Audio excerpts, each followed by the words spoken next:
following is a presentation of Main Street Media, your source for news, sports, and information on Main Street in Middle Tennessee.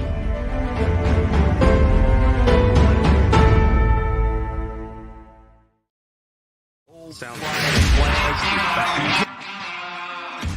30 years of the best sports talk in Middle Tennessee, featuring Tennessee Radio Hall of Famer George Plaster, Tennessee Sports Hall of Fame coach Watson Brown, and Young Guns Billy Derrick and Michael Cindric. And now, here's your host, George Plaster.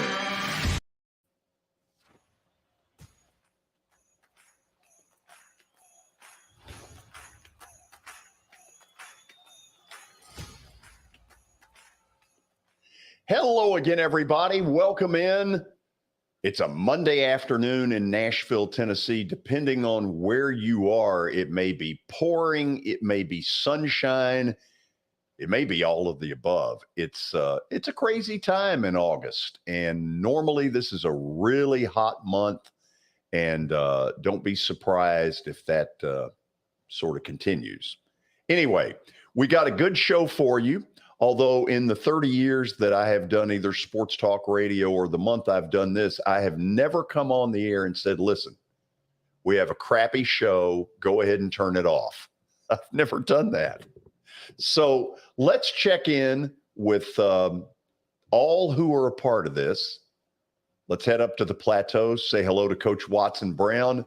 Watson, have I ever, that you can remember, ever said, look, it's going to be a crummy show. I'll just level with you up front. No. That's why I never said I was going to lose a football game, but that don't mean there wasn't a crappy show or a lost football game. Did you ever, as a coach, know before kickoff we have no chance? Oh, there was a few that we were major underdogs in. Yeah, there's been a few of those, especially those latter year FCS games when I played. Well, let's see. I think at Tennessee Tech, I played 12 or 13 of those FBS opponents. And I don't think all of them were Power Five. So what do you figure about those? That's so deep down, you knew. That was a good chance. Yeah. It was, we were shooting for halftime scores. We took pictures that we scored first on Oregon. Right. I remember Mariota's first start at Oregon. We scored first. You remember the Rogers kid that transferred from Tennessee? He caught one and took it in for 6. I got him to take a picture of the scoreboard. And we had to do it quickly because they scored within 15 seconds. That's not good. In that time in between, George, of kicking it off, we got the picture taken and 7-zip Golden Eagles. Nice. Hold on to that picture. Yeah. Billy, what's going on over there? George, nothing much. We're ready here on a Monday. We've got Terry in, so that's good news. Said he had some connectivity issues with the internet. But really, let's find out about those because it never happens to me. Terry McCormick, with don't you read something on Terry? Yes, I do, George. And Terry is powered by the great folks at the Justin Tucker team. Of course, with Platinum Realty Partners, they are proven to be trusted with your most personal asset. The Justin Tucker team, call them at 615-906-8458. He's also sponsored by Sumner Funeral and Cremation. They are sharing their family with yours in your time of need, now with 2 convenient locations in Gallatin and Hendersonville, and online at sumnerfuneral.com. Sumner Funeral and Cremation, traditional, affordable, and dignified. Okay, let's pull up Terry and check out the background. There he is. Terry, how are you, George? I would describe today's background as plain. Well, it's a couple of windows and the back door of my house. There you go. Beautiful. So, weird week for the Titans, partly because of a Thursday night preseason game, which doesn't happen very often. But am I right? Today is the only practice you all get to see? Yes, there's a practice tomorrow that is closed to the media. It is done for situational purposes to get ready for the game and all that wonderful stuff. So I guess they decided we didn't need to see that one. So today was it for us. Okay, so no Yancey Thigpen on special teams, no surprises that we may have to report on later. No, not that we're aware of. So as they get ready for this game, Terry, give me just an overall sense of where you think they are right now. Well, I think this is a team that obviously has some new guys that they want to break in. Now, I don't think Ryan Tannehill is going to take any snaps tomorrow night. I think they're going to save him for the joint practices that are coming up against the New England Patriots. I'm thinking of Tom Brady, the Tampa Bay Buccaneers next week. And I think that when you look at that, I think, you've seen some good new receivers that have made some strides here. We're talking Treylon Burks. We're talking Kyle Phillips, Racey McMath. And I think you want to see those guys, even if it's not Ryan Tannehill throwing them the football Thursday night. I think you want to see those guys continue to take some of the steps that they've taken in practice, because some of those guys look like they could be figuring into some key roles in this passing game this year. Okay, give me your sense of how they play the quarterbacks Thursday night. Is it Logan Woodside first half, a little bit of the second half? What do you think? I think it probably goes Logan Woodside the first half and Malik Willis the second half. That would be my guess. I don't think you'll see Tannehill, as I said before, but I think you'll see a good bit of Logan Woodside to start the game and throughout the first half. And then I think you'll see them either, if Woodside plays one series in the second half, they'll turn it over to Malik Willis, or they could just start the second half with the rookie and just let him roll and see what they've got. Yeah. Let's go on the defensive side real quick. Tell me what you think you're seeing, because at the end of last year, they had a Godzilla pass rush that nobody in the NFL could handle. Yeah, I think that they're hoping to continue that. I think they're going to be better on the back end. I think they're going to be really good on the back end because of that pass rush. I think you're going to see a team that, if they can stay healthy on the defensive side of the ball, could have the potential to do some really special things this year, not only with quarterback sacks, but I think one of the areas of emphasis is to try to get more takeaways, more interceptions, more strip sacks, more fumble recoveries, things like that. I think that is the next step for this Titans defense, is to create more turnovers and create a short field for the offense. When are you going to Yankee Stadium? Actually, we're going to Fenway Park this weekend. Red Sox Yankees? Yes, indeed. Really? How'd you get the tickets? Give us the secret. Went online and ordered them. Did you really? I did. Well, a month ago. One thing that's going on at Fenway, bad year for the Red Sox. All of a sudden, there are a bunch of empty seats up there. Yeah, we'll be over in right field in foul territory down the right field line, but never been there. I'm looking real forward to it. Well, let me tell you this. Get there about 3 hours early, because around Fenway Park is an area that is so cool. Even though you're not a Red Sox fan, those people love that team and they love baseball, and you all will love that environment. All right, I'll check it out. Thanks, George. Terry, thanks as always. Appreciate it. All right, see you guys. Okay, that's Terry McCormick's Daily Titans update. We're going to get more into the Titans after the break. Billy, you have an update. Item numero uno. Number one, George, the annual coaches poll has been released, USA Today coaches poll. And guess who number one is? The Alabama Crimson Tide. They are way ahead of everybody, 54 first-place votes. And then you got Ohio State and Georgia, who also received first-place votes. Down the line, Clemson, Notre Dame, Michigan, Texas A&M, Utah, Oklahoma, and Baylor. So there's your all-important coaches poll. So, Watson, this is the first time, if memory serves me correct, that Utah has gotten this kind of respect this early. And it's still not enough. I think they should be higher. I don't think Clemson should be 4. I don't see that yet. They weren't anywhere close to that last year. Not unless the quarterback plays way better. And he's got to show us that. So I personally didn't think they should be there. Notre Dame lost a lot of people and a new coach. I'm not sure they should be 5. That's pretty high for them, in my opinion. So there's a couple that I would have thrown Utah in front of for sure. Item number 2. Item number 2, George, we go to the NBA. Kevin Durant has given an ultimatum to the Nets owner Joe Tsai, according to a report. In the meeting, Durant said that he did not have faith in the team's direction and that Tsai needed to choose between either KD or general manager Sean Marks and coach Steve Nash. So Durant is entering the first year of a 4-year contract, of course, he just received, but there's some drama up in Brooklyn. So, Watson, how in the world, if the Nets don't get rid of him, don't find the proper stuff to make a Durant trade, how do you, as the head coach, deal with a player that you know openly has put the either he or me out there? I don't know. To me, Kevin just set it up. He's got to go. Yeah. He's got to go. He did it intentionally?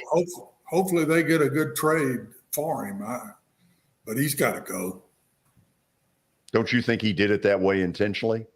Absolutely.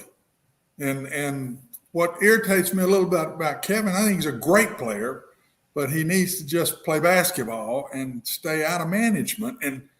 And he kind of is the one that set up last year's team. Oh, absolutely. And then all of a sudden, the general manager and the coach have got to go now. And I just this one bothers me a little bit. This stuff is going too far. And basketball's the worst of the sports right now, in my opinion, George, other than maybe quarterbacks in football a little bit. But the big-time players in basketball, to me, are overstepping their bounds. The inmates are running the asylum. So I'll let you say that one. I'm going to stay away from that one. Hey, it's pretty close. Yeah, I'm not gonna argue. Not touching that one. Number 3.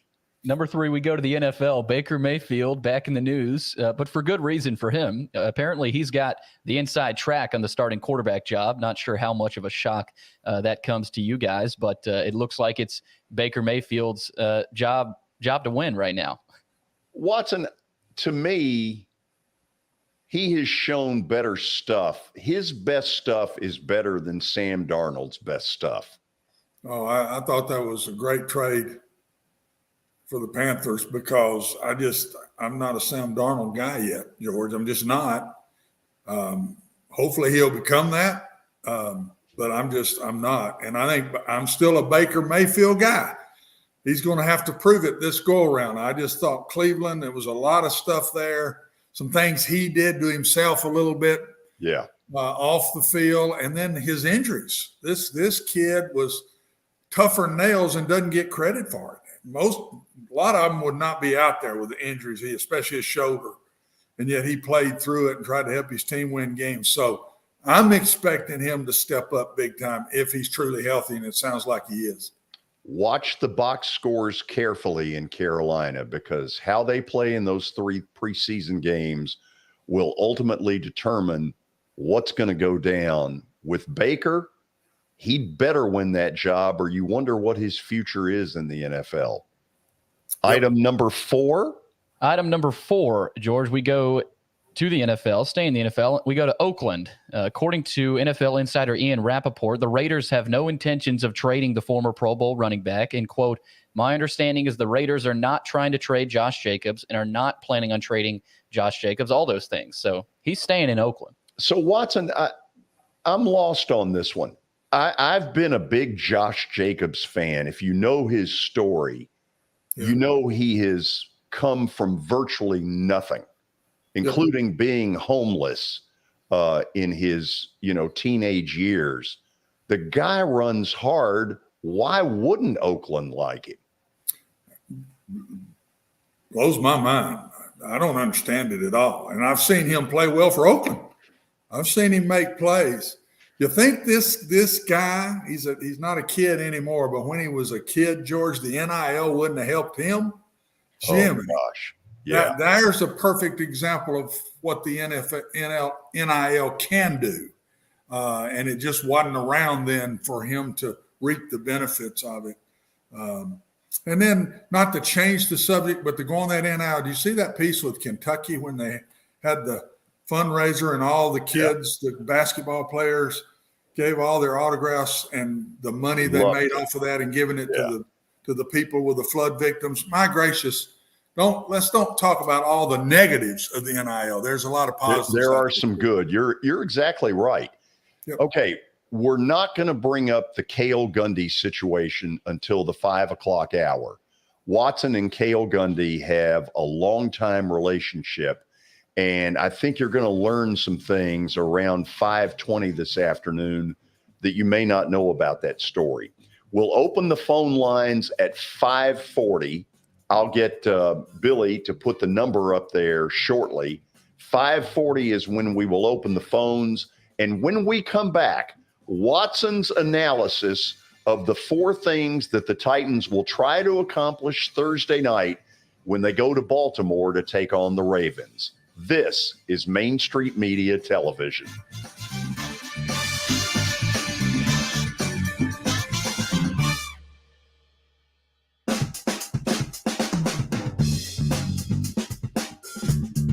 Buying or selling a home can be a very personal experience. Why not go with the team that receives nearly all of their business from referrals? Clearly a trusted name in real estate. The Justin Tucker team with Platinum Realty Partners has sold more than 500 homes in the last 7 years. Voted best in Sumner County multiple times. Proven to be trusted with your most personal assets. Call the Justin Tucker team with Platinum Realty Partners at 615-906-8458. The Justin Tucker team with Platinum Realty Partners, Middle Tennessee's most trusted team in realty. I highly recommend Sumner Funeral and Cremation because of their caring nature and attentiveness to detail. Pre-planning your funeral now will bring you peace of mind and less stress to your loved ones. When the chaos of losing you happens, your family can honor and celebrate your life, knowing things are happening just as you wanted them to. Pre-planning determines the details of your funeral, cemetery services, and can be less expensive. We are honored to serve you and are always here for you in your time of need. Sumner Funeral and Cremation. Traditional, affordable, dignified. SumnerFuneral.com. Jody Jones Dentistry can handle all your dental needs, from the basics to cosmetic procedures.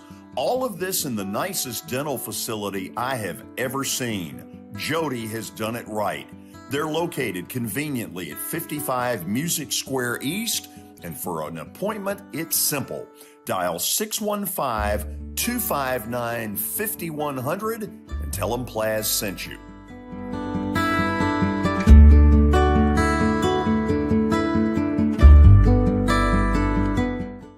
When you're thinking about golf, consider Riverside Golf Links. Under new ownership, the course has improved dramatically.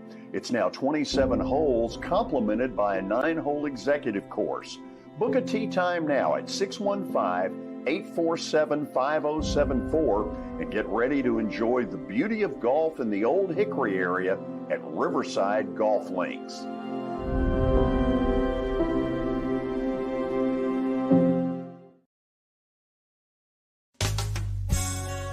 I'm Bart Durham.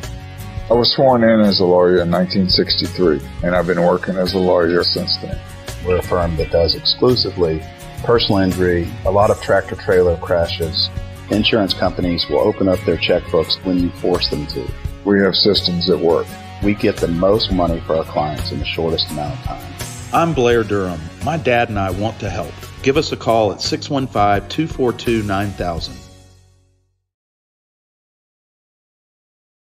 I've done sports, I've been a photographer, I've been an editor, I've been a producer, I've been a reporter, I've been an anchor. I mean, I've done every job you could possibly imagine this. And so sports was a way to have fun and be different. But then I realized community is where it's at, and community and local and doing places and going, seeing people. And, sports, you go to a stadium, everybody celebrates and they go their different ways. But community-wise, there's so much going on.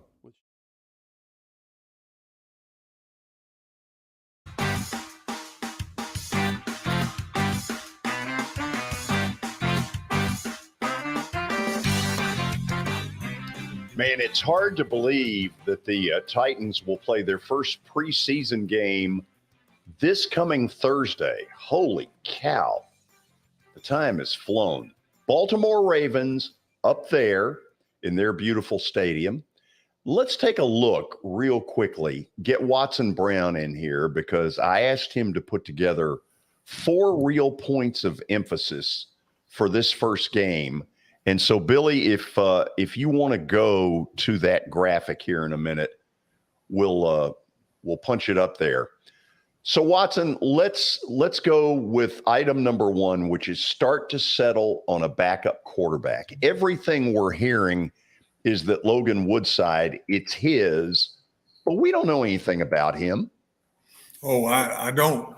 I'd say it's his today, but man, there's a lot of really good reps coming in the next 3 weeks or so, George. So everybody's talking about wanting to see Malik Willis. I really had rather, I want to see Logan Woodside.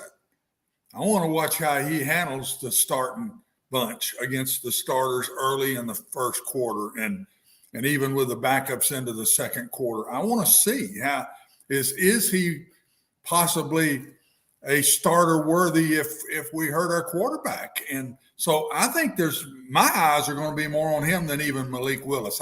Here's what I think Malik Willis will look like. He's going to make a really good play and you say, ooh, he's got a shot. And then there's going to be some poor plays. So that's what I would say we'll see there. But what's Logan Woodside going to look like? Because we've been very lucky, guys, in this city the last couple of years. Marcus Mariota would stay injured a lot, and we're playing a different guy. Since Ryan Tannehill took over, he hadn't been out, and that doesn't just keep happening. So we better improve the protection for him, number one, and our backup better be good enough to, if we're in the race, which I think we're absolutely going to be, we better have a backup quarterback or they're going to regret this the last couple of years. It hadn't bit them in the fanny yet, George, in any way because we haven't had an injury. But is Logan Woodside good enough to be our backup quarterback? So, Watson, I have harped all over this issue for a couple of years, and I'm like you. I think they've gotten extremely lucky in that Ryan Tannehill has been tough as nails, and God knows last season he got popped all over the place, and I don't know how he kept coming back for more.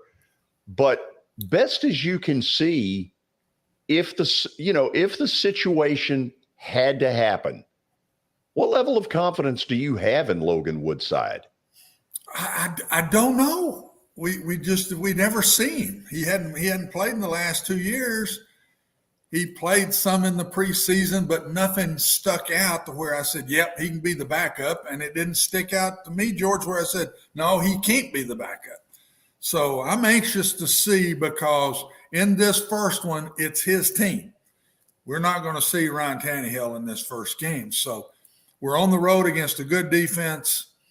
I'm just anxious to see his demeanor, all the pieces it takes to be a starting quarterback in this league. And I hope and pray we don't get to the point where it doesn't happen this year. But odds are, sooner or later, it's going to happen. I just can't tell you how many times I didn't think Ryan Tannehill would get up last fall, and the kid kept getting up and going back and playing again. Yeah. Okay, let's go to item number 2. A year ago, the Titans had a couple of draft picks that, at least in year one, you really didn't get a whole lot out of them. And Watson, you've made the point. These two have got to step up. Give me some thoughts on both of them as best you think you do know. Well, one has had injury issues, and that's Farley. Redunce is not. I think they've hidden that they weren't just thrilled with him when he came in. Now, that's my opinion. We haven't heard that from the Titans whatsoever. He gave a great sign of hope in the last game of the year last year. He played, he started, and did a pretty good job. But he's got to step up and be what he's supposed to be. He's got to be a starter and a factor in this offensive line. We drafted him too high not to be. And the second piece is guard or tackle. It's a lot easier to play guard in the NFL than tackle. And I think hold on there. Why is that? I have no idea. Athleticism on the flanks. The guys rushing off the corners are just special players, George. The guys inside like Simmons, there's some great ones.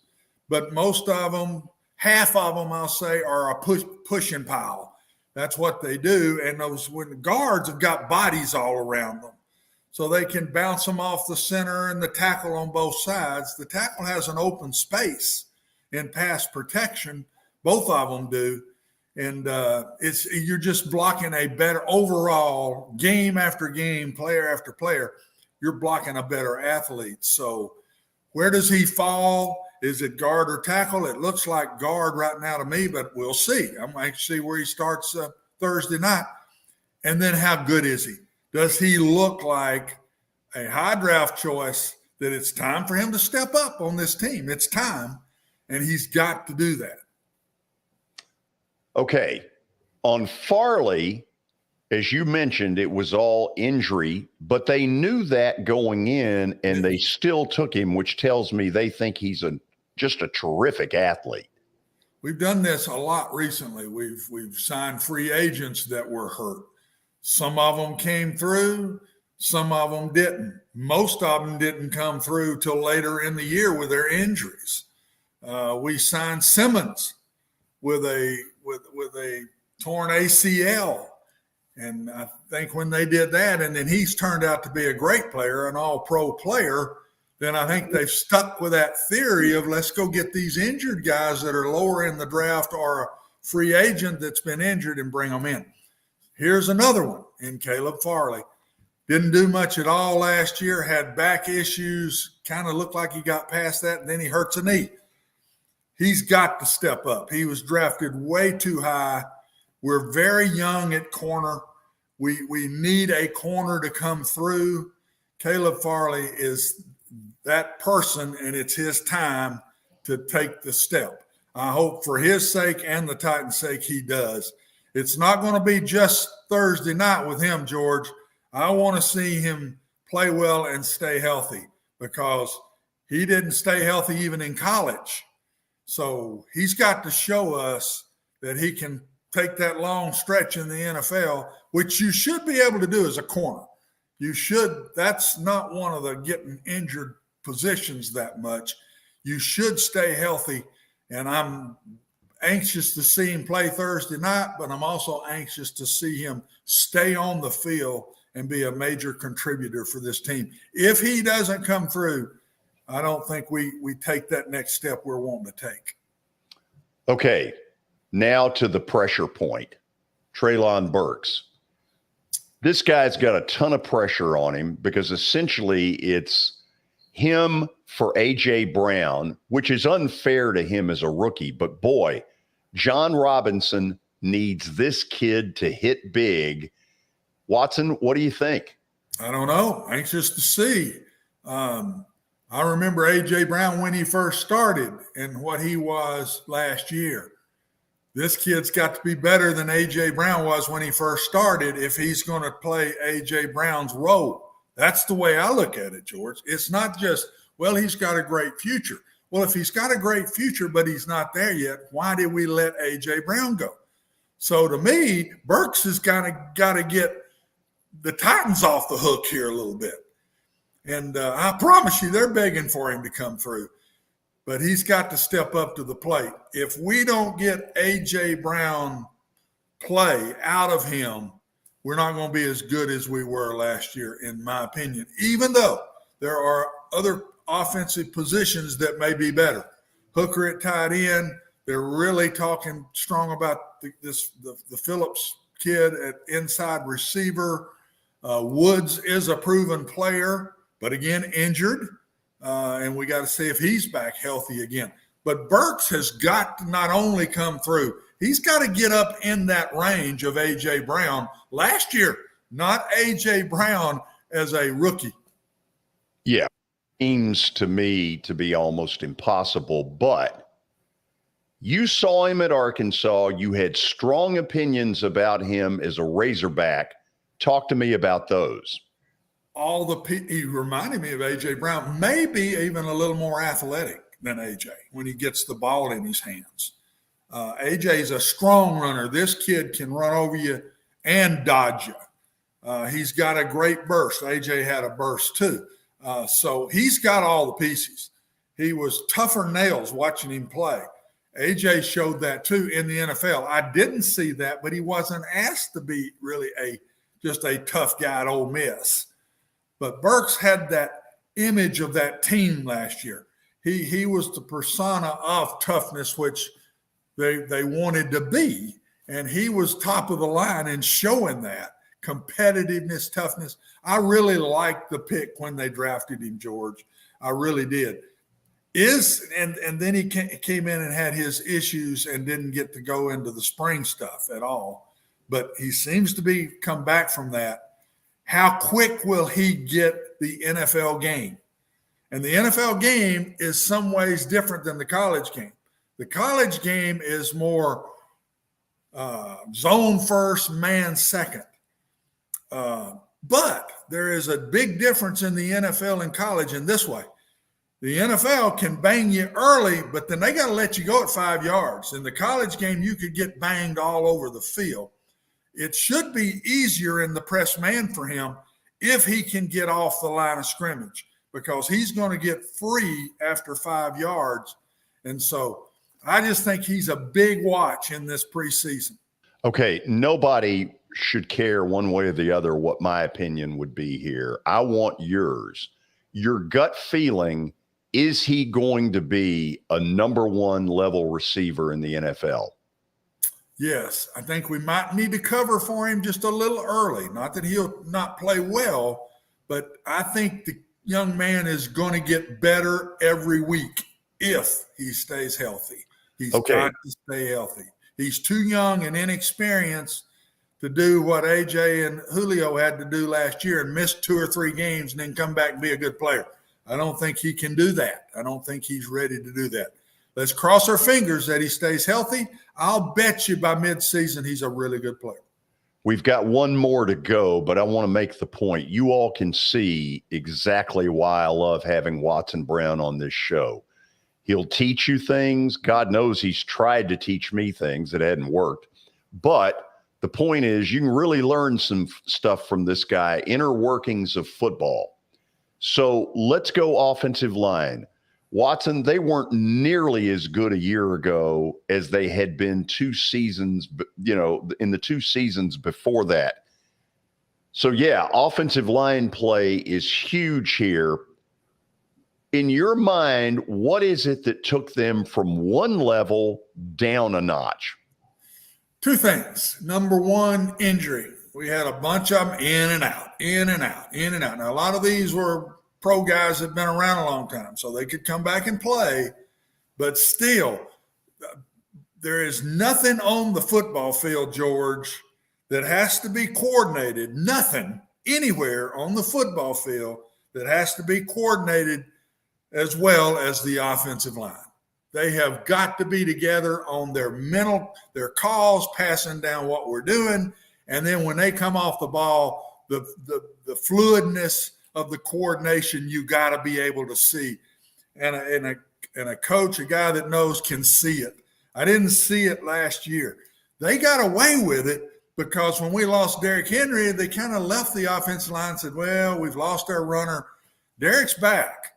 This team only gets to the Super Bowl when Derrick Henry, in my opinion, is having a great year running the ball, and then all of those play action and RPO passes come off of that for Ryan Tannehill, and not put Ryan Tannehill in that drop back mode, because that's not what Ryan Tannehill does the best either. They better get the running game going. And if they don't, they better be much better drop back pass protectors. The best thing for drop back pass protection is to run the ball. If you run the ball well and you stay within the chains, and then you get to throw those RPOs, which isn't drop back passes, and play action passes, which are not drop back passes, the offensive line can have a much better chance to be good. Okay, last question. Watson, new stuff here. Fill in the blank. You ready? Yeah. The one player the Titans cannot lose in the offensive line from injury is whom? Oh, gosh. It's such a new line. That one would be hard to call.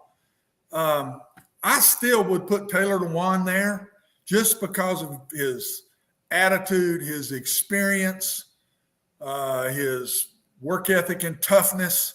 I think that's got to be there to spread through those 5 guys. He's got that arrogant attitude I think you got to have. They got a lot of new faces stuck in there. I would probably pick him, but my gosh, it's such a new group, George. That's hard. I'm more nervous about the last thing we talked about for the Titans than any of the other pieces, because if that offensive line didn't get back to 2 years ago, we're not going deep again this year. Okay, if you liked this kind of analysis, Friday, after the first preseason game, tune us in for Watson's Titans analysis as he breaks down what he saw good and bad in game number 1. When we come back, we're going to show you my little induction speech Saturday night from the Tennessee Radio Hall of Fame. A lot of you not able to be there, so we're going to show it to you. It may be a good time to fall asleep. Who knows? This is Main Street Media Television.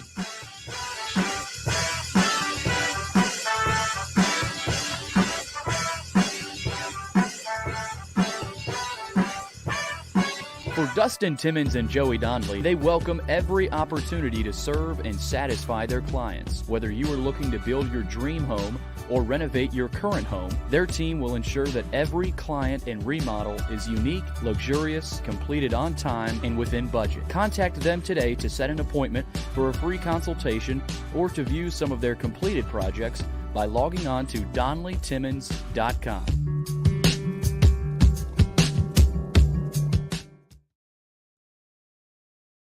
At WellSkin Dermatology and Aesthetics, we pride ourselves in providing access, innovation, and a patient experience second to none. Access to care and treatment when you need it. Innovation with medical-led cosmetics and various on-site technologies for full-service treatments with a customer experience that is calming, casual, and effective. Independently owned, providing medical, surgical, pediatric, and cosmetic dermatology and more. Visit WellSkinMD.com to schedule your appointment today. WellSkin Dermatology and Aesthetics. Access to healthier skin.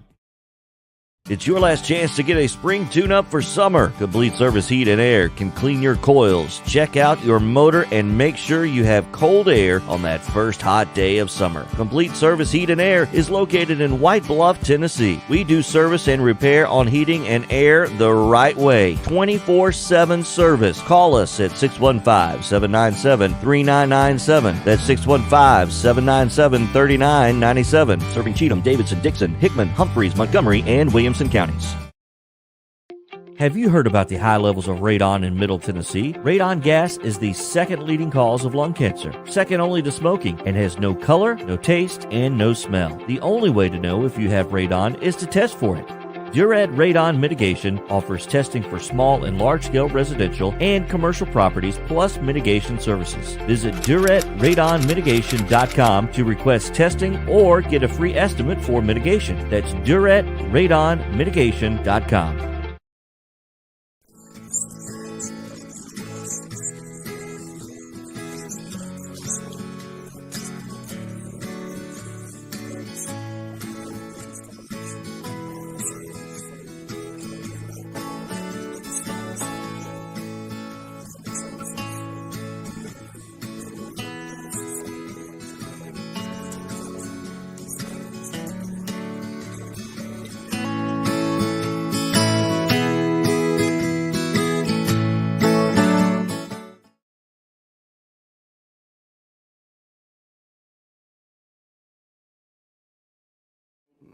I think journalism is like politics. It's all local, and I think Main Street Media has really hit on something that I've been preaching for 50 years. And keep the news local, right?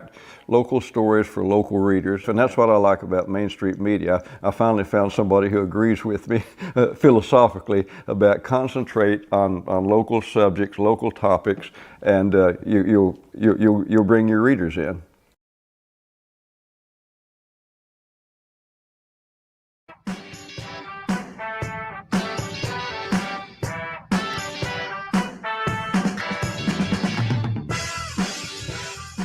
Well, as most of you know, it was an exciting weekend for me going into the Tennessee Radio Hall of Fame. I want to thank that organization for what they did for me, because it was terrific for me. It really was.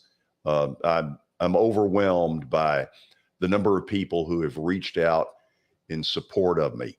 I'll promise you, as you watch this film, one area where I was not a Hall of Famer was in the meal beforehand. Just watch. So, can I be honest?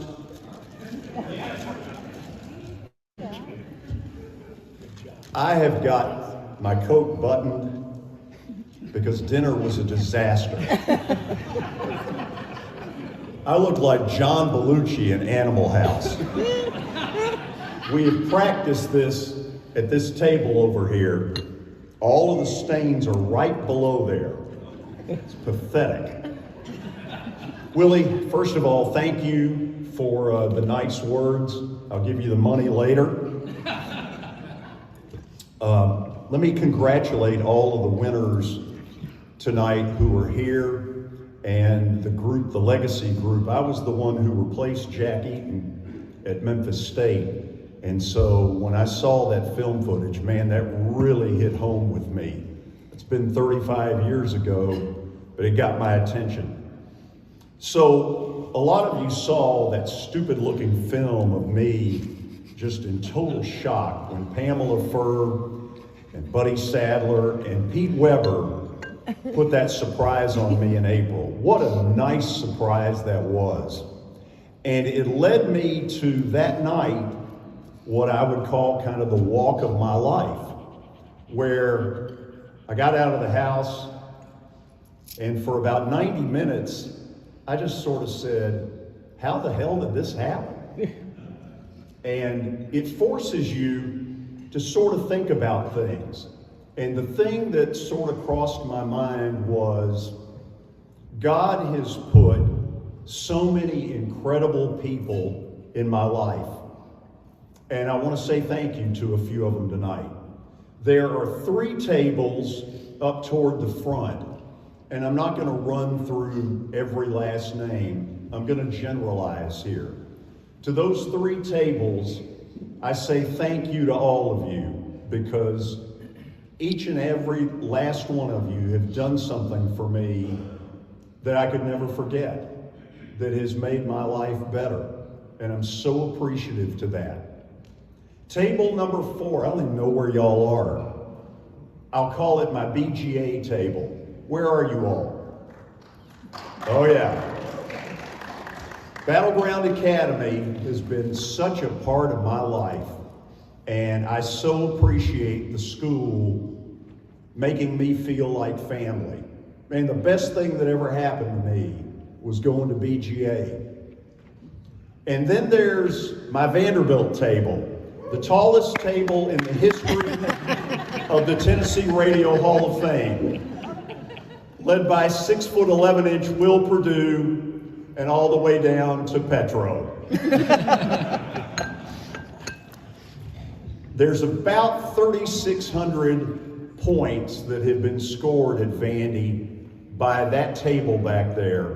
They were my first broadcast team in the early 80s, and I am so appreciative to that group because they have kept me involved with what they do. I was only about 4 years older than them. It was a weird deal. I was only about 4 years older than them, and yet all these years later, a lot of the credit goes to Will Perdue because he keeps us all, every time he comes into town, we get together, and I get ripped to shreds. And Petro, so do you.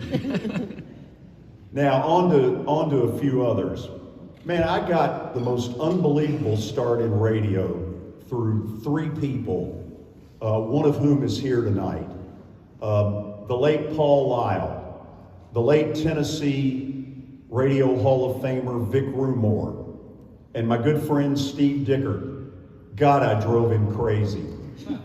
But he taught me the fundamentals of how to do radio right.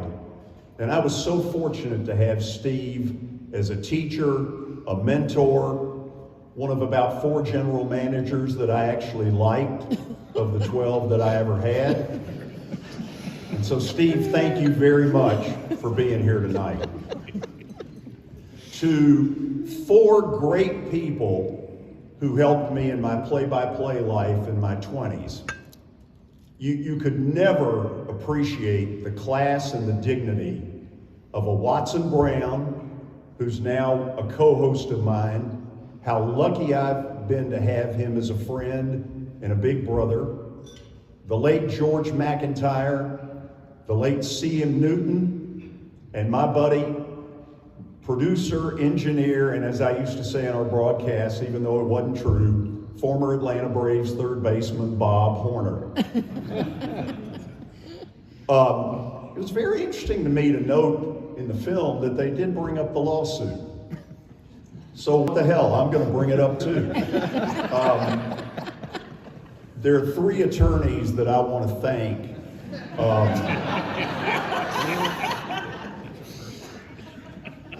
They have all my money. Seriously, to Scott Sims, to Bob Walker, and to Jack Waddy. Jack, I know you're here. Where are you? Happy 80th birthday to you. He had an 80th birthday party last night that was unbelievable. And thank you all, thanks to the 3 of you for not allowing a company to bully me into radio retirement 20 years ago. I'll never forget that. To an unbelievable core, Willie, Darren McFarland, John McClain from the Houston Chronicle, Chad Withrow, Jacob Underwood, Angie Smith. This was the crew, hell, it's the crew that has me up here. This crew created 104.5 The Zone off of my lawsuit, and you all were unbelievable. And I'm so thankful that Willie, both you and Darren are here tonight. I know the others are here in spirit. To people like Bob Jameson, who tried his butt off. By the way, that coat, that green, that hideous green thing, what in the world is that? That actually was a television broadcast of a no-hitter that a guy named Brian Kelly threw for the Nashville Sounds.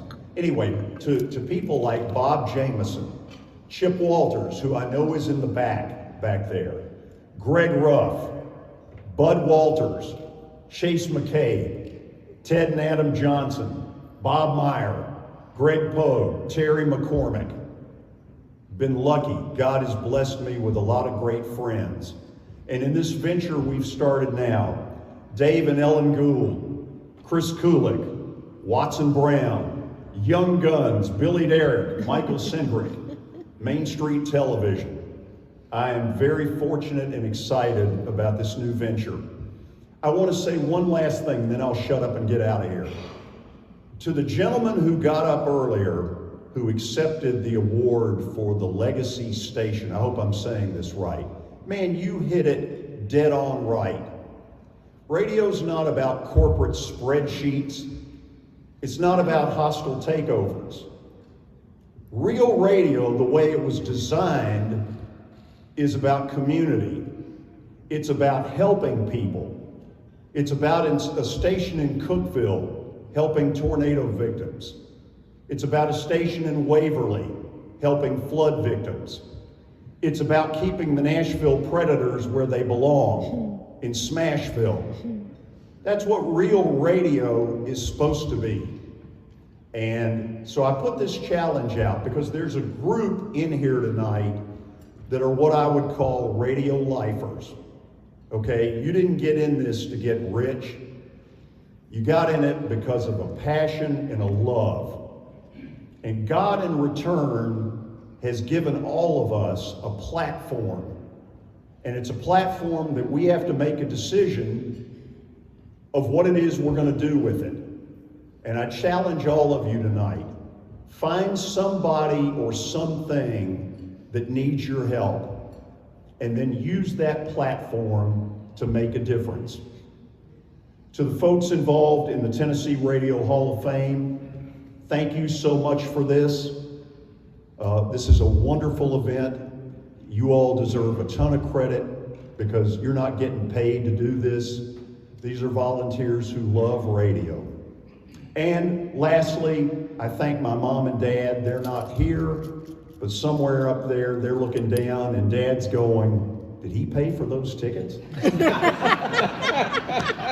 Good night to all of you. Thank you for putting me in this hall. This is a wonderful honor for me. Wow. Watson, I don't get very often the chance to actually see, and I bet you haven't either when you speak to clubs. You very seldom ever get to see that stuff, what you've done later. Oh, no. It's way worse than I thought. By the way, what happened in the background there? Oh, I think my wife just dropped something. I hope she's okay. Yeah. If I got to get up, you'll understand why. We'll know exactly what went on. If I got to go. So thanks to you and Brenda for caring to be there Saturday night. I really appreciate that.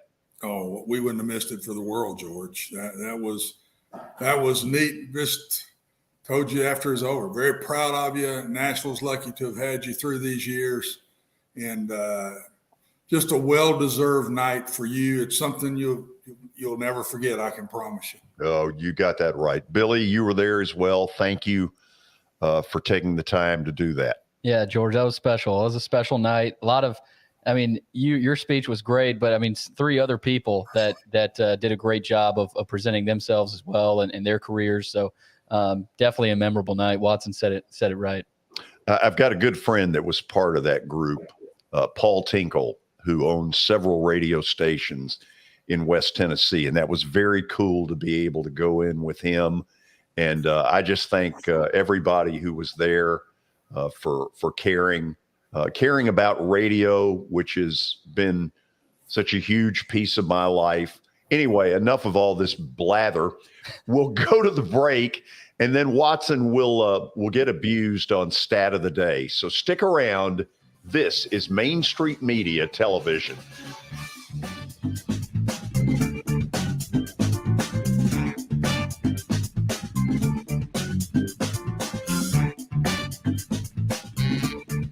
Since 1865, the First Baptist Church of Gallatin on Winchester Street has served its community by catering to the least, the last, and the lost, providing a church of welcome used by God to save the lost, transform the saved, and impact its community. As a proud multi-ethnic congregation, Pastor Derek Jackson personally welcomes you to join them in fellowship Sunday mornings at 8 in person or at 1045 in person or online at firstbaptistgallatin.org. First Baptist Gallatin on Winchester Street, serving with open arms as a true church of welcome.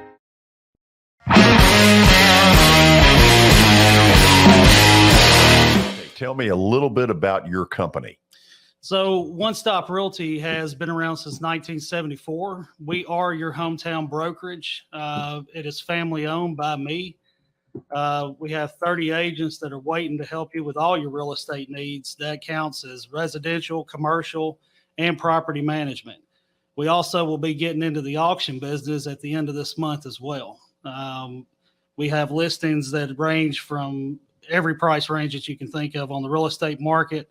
I know Shelly Tucker has a new listing coming up in Gallatin. Heather Patton has one in Madison right around the corner here. I have one coming up myself. We have everything you need as far as real estate, and we have the expertise to help you out. Beautiful. Give them a phone number. Phone numbers for the office is 615-822-0750. You can find us on the web at www.onestoprealty.tn.com. Thanks for getting involved with us. George, really appreciate this. Yeah, it's going to be fun. I think so.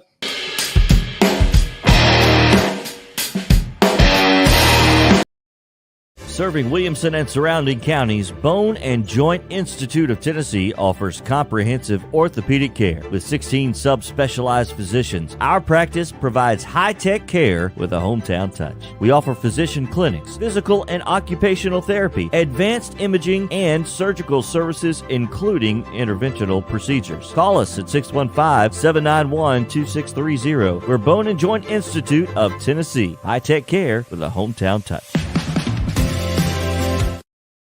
This is attorney Bart Durham, and this is me. I'm Aaliyah. Keeping in good physical condition is really important to me. But when I had a wreck with the tractor trailer truck that hurt my leg so bad I couldn't work for almost a year, I knew I needed a lawyer that understood tractor trailer cases. So I called Bart. Bart gets millions of dollars for his clients every year. At Bart Durham Injury Law, we've handled hundreds of tractor trailer cases. My dad and I want to help. Give us a call at 615-242-9000. I've done sports. I've been a photographer. I've been an editor. I've been a producer.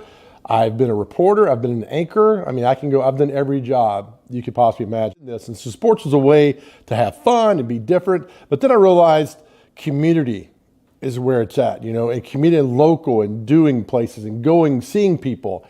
And, sports, you go to a stadium, everybody celebrates and they go their different ways. But community-wise, there's so much going on.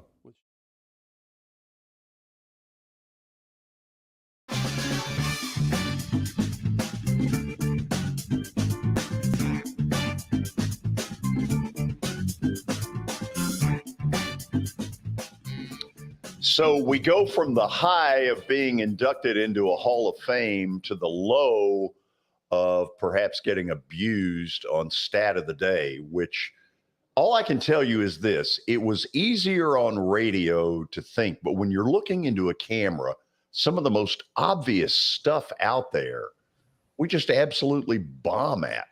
It's embarrassing. But, Watson, we have renewed enthusiasm for the week. Well, let's go for it. Sure we do.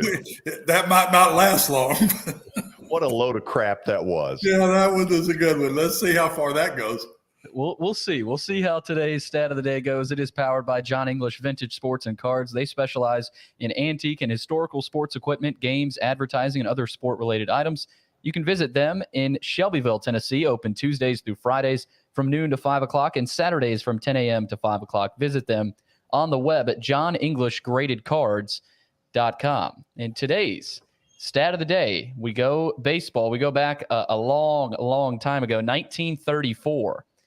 How much did Babe Ruth have to pay to get his 700th career home run back? What a dumb question. He's not making it easy on us with some of these questions. No.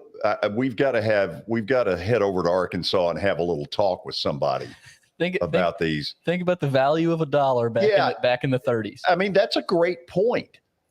I'll say 25,000. Oh wow. Okay, hold on. We're not going there yet. I'll say that's a little too high. Yeah, I was going to say more like $500 to $1,000. Of course, at the time, think about this.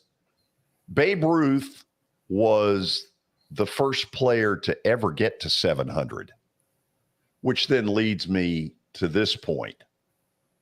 Does anybody truly believe Barry Bonds is our home run king? No. Oh, I knew that was coming. Yeah. I mean, you talk about a record that nobody acknowledges. It's that one. Nobody pays any attention to the fact that in his steroid-induced whatever, he hit 73 in a year. Sosa hit 66. Mark McGwire hit 70. And we were supposed to buy that? Oof. Okay. So, Watson, we know it's not 25 grand. Do you think I'm high or low? I think you're low. Okay. Well, I'll give you a hint. It is below $100. Holy cow. Are you serious? I'm not kidding. Well, reveal. We're going to go ahead and reveal. It is $20. You got to be kidding. He paid $20 to get that ball back. I was stunned too. Where is that ball today? Does anybody know? Who Haven't knows? got a clue. John English. He may well. Hey, let me say this. As good as that place is, I wouldn't rule that out, but I will say this. For that $20, you can get about 3 gallons of gas. Maybe. God. That's great. That's it, even though the question does not rise to the standard that we need it to. That's pretty interesting. Interesting, but bad question. Yeah. I mean, how the heck are we going to guess that? I don't know. I mean, I think we've got to rethink the questions and maybe go back to my 4-part deals that I was so famous for. Anyway, enough of that. I knew it wasn't going to feel like a Hall of Fame induction. So the 5 o'clock hour is here. Do you read something to get us to 5 o'clock? Yes, I do. You don't know that by now, George? I've tried to block it out. The 5 o'clock hour is powered by Middle Tennessee Bone and Joint. They combine state-of-the-art orthopedic service with a family atmosphere. Oh, George, I'm forgetting about getting this up on the screen. There we go. All right, 5 o'clock hour, Middle Tennessee Bone and Joint. Their mission is to provide high-quality, specialized orthopedic care in a compassionate manner to the people of Columbia and Middle Tennessee. You can visit them online at mtbj.net for more info. Okay, so the 5 o'clock hour is now officially here. One of the real surprises last season in the SEC, the Arkansas Razorbacks. That big fan base in Fayetteville, they love calling the Hogs, and they had a lot of reason to a year ago. Think back when Sam Pittman got hired. Man, they were the dregs of society in the SEC West, and suddenly they have become pretty good. With that in mind, we reached out to Andrew Hutchinson. He knows as much about the Hogs as anybody, and here is that interview. I'm going to go with this first and then really get into Arkansas. As you know, the Titans have Treylon Burks, and kind of tell us what we're getting here, because it seems like this young man has a lot of pressure on him. Essentially, he's replacing A.J. Brown. Yeah, those are quite the shoes to fill out there. But if there's anybody I have confidence in, it's Treylon Burks. I mean, this guy is a guy that was highly regarded coming out of high school, pretty much a 4-star recruit everywhere. But he's a guy that I think is a classic example of where maybe recruiting services kind of come up short, in that he really didn't care about going to all these camps and things like that. You know, he was too busy hunting and fishing to bother himself with that kind of stuff. And if he had, I think he would have been a 5-star recruit, because he was that kind of an athlete. I saw him play as a sophomore in high school and knew he was going to be special. And then to watch him for 3 years at Arkansas was really awesome. I mean, he was such a really talented player, just oozes with talent. I think if he really puts his mind to it, he could be a tremendous NFL football player. I think the Titans got a good one. And I know there's some nervous fans out there. You know, I know that he didn't get off to necessarily the best start, but I think if you stick with him, I think he'll make you proud. What do you think will be his biggest adjustment going to the NFL? It's a good question. I mean, I think just maybe that, I hate to say this, that question is work ethic, but just the fact that it is, your full-time job. I mean, you are playing football, you are paid to play football. And this is a guy that really does enjoy, he's not one that, wants to go out to like nightclubs and go partying and stuff like that, but he does enjoy going hunting and fishing and, just a good old country Arkansas boy like that. So I think that's going to be something to adjust to. And also just, as great, he did play in the SEC, so he's used to facing, really talented defenses, but the NFL is a step up still, even from the SEC. So kind of adjusting to the fact that, hey, these other guys on the other side of the ball are really good as well. I think that'll be something that maybe takes a little bit of time, but I do expect him to have success as a rookie and then just continue to get better as he, kind of gets acclimated.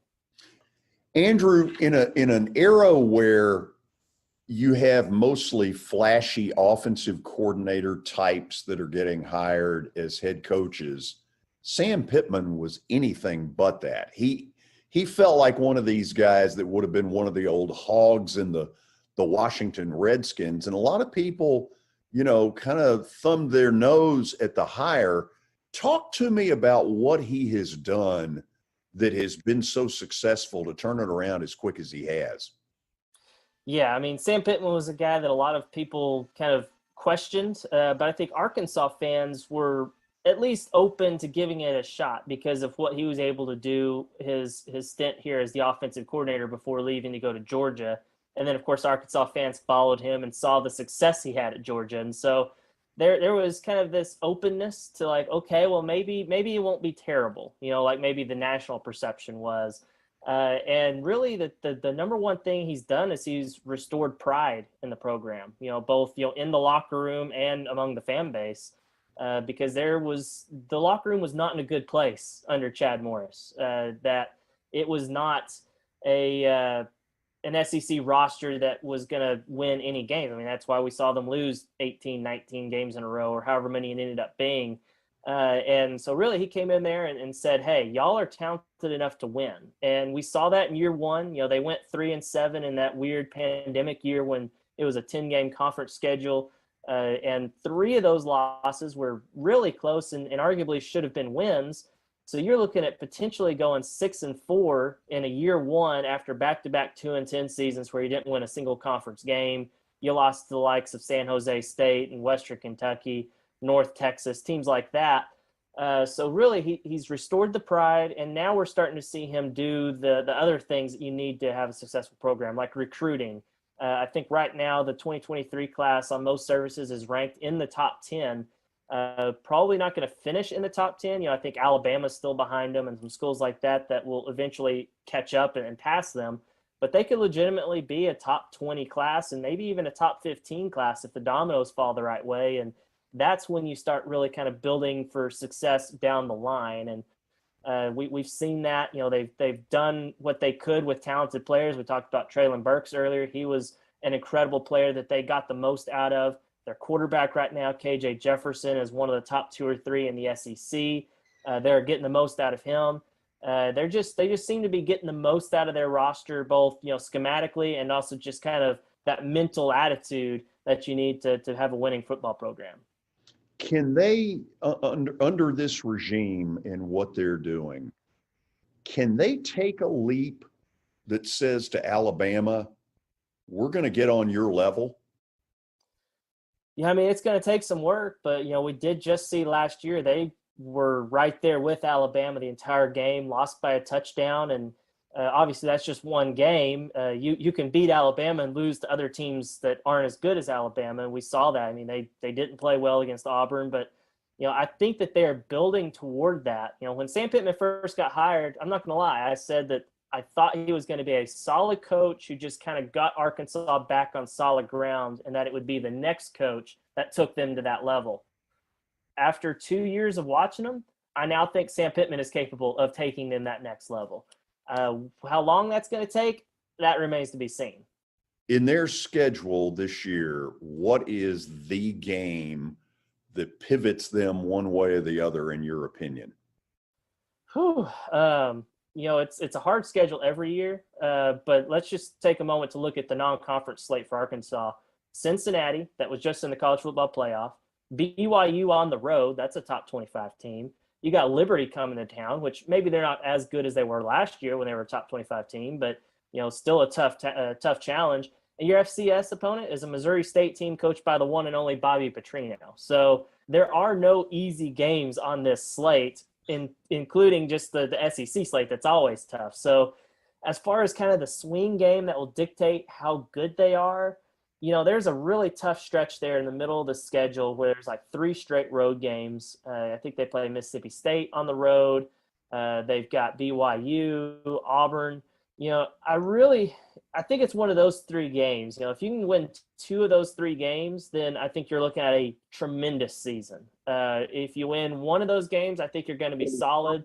And if you lose all 3, then it's like, okay, well, maybe it's going to be an average year if you can take care of business in all the other ones. So that's kind of the key stretch, in my opinion, of the season. If I had to pick one particular game, I think Mississippi State kicks off that run, and I think they maybe follow, if I'm remembering it correctly, I think that follows the Texas A&M and Alabama games, which if you can't win either of those, get back on track by beating Mississippi State team that you've, beaten the last couple of years.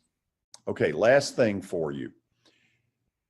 Some people are young enough that they don't even remember there was a time Arkansas was not a part of the Southeastern Conference. As you look around the landscape of all this stuff, if Arkansas had not ended up in the SEC, where would they be today?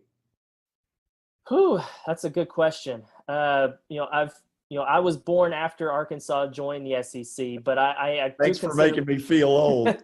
I do consider myself somewhat of a historian, and I've talked to the other older guys on the beat and everything, and I don't know if Arkansas had stayed in the Southwest Conference, they may have been on the outside looking in when they joined with the Big 8, now Big 12. Then at that point, where would they go? I mean, would they have ended up like a TCU where they kind of bounced around from like Conference USA and the WAC and, all those, kind of crazy conferences? I don't know. I mean, you'd think that as successful of a program as they were at that time, I mean, the basketball team was rolling. The football team in the 80s, at least, was fantastic. I mean, really the 60s, 70s, and 80s. They had a 3-decade run where they were, one of the top 20 programs in the country in terms of college football. So you'd like to think they would have been picked up by someone, but based on what I've heard, I don't know if the Texas schools would have, really liked them joining them in the Big 12. So it's a fascinating question. They may be kind of in a spot similar to a TCU or, maybe like a West Virginia or something like that, kind of wondering where their next home is going to be. It's an interesting enough question that I'm going to throw it right in Watson Brown's lap. Watson, you were in some of that old Southwest Conference stuff when you were at Rice. If Arkansas had not ended up in the SEC, where would they be today? Absolutely in the Big 12. They were one of the top dogs of the Southwest Conference. So they would not have been left out. They wouldn't have been the Rices or whatever was left out. I think even Baylor was early, right? And then they got in. I think I'm right about that. Or were they original? I can't remember, but no way Arkansas was left out. They were, in my opinion, always in that top 4 thought process. Their football was very solid. Lou Holtz, Ken Hatfield during that time. And then the basketball, gosh, it's been solid all the way through. No way Arkansas gets left out of the Big 12. Yeah. Couple of things here, and I don't know, Billy, if we can put Arkansas's schedule back up there. But Watson, when I asked the question about, okay, could they ever, if Pittman, if his magic continues, could they get up toward Alabama? What were you thinking when I asked that? I looked at the schedule and said, after the open date, they got to go on a run. That's what I think. And the run starts at Auburn. If they get Auburn, they got Liberty, LSU, Ole Miss at home in a row. They could go 4-0 heading to Missouri. So I think the game on there is win the 5, at least 4 of the 5. But I think all 5 of those games for Arkansas is winnable after the open date. The Texas A&M and Alabama back-to-back. Now that's nobody wants to jump into that one. And then to finish that, to leave those 2, and then to go at Mississippi State, at BYU. They need the open date right where it is. I think regroup and go 5-0 after that. Okay, let's take a piece of exactly what Watson talked about. When all the Boise States and the Central Floridas start crowing, go ahead and put that thing back up there, if you will, about, we've done this, we're undefeated. Look at late September. A&M neutral site, Arlington, Texas. Tough game. Alabama, really emotional game. And then about the time you say, oh, we've got a breather, we're going to Mississippi State.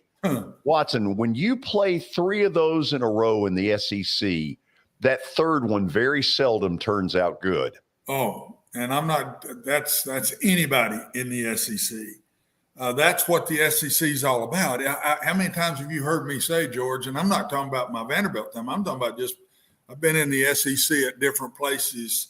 I was at Mississippi State, one of the places you're talking about. That is a very tough place to play, man. And when you've just put it all on the line against A&M and Alabama, then you got to go to catch your breath and go to BYU. That's a tough stretch. That's why I say 2-2 maybe come out of that. Even if you came out 1-3 and you're 3-0 coming into that stretch, then you make your run after that, you got a shot. But that's one of the tougher stretches right there, in my opinion, George, that I've seen, because that's 2 of those 3 are road games.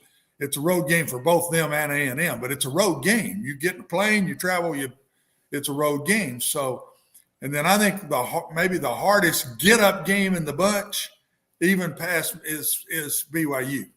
I think that's the hardest get-up game of the bunch because they're going to work really hard to try to get them back up after A&M and Alabama for Mississippi State, really hard.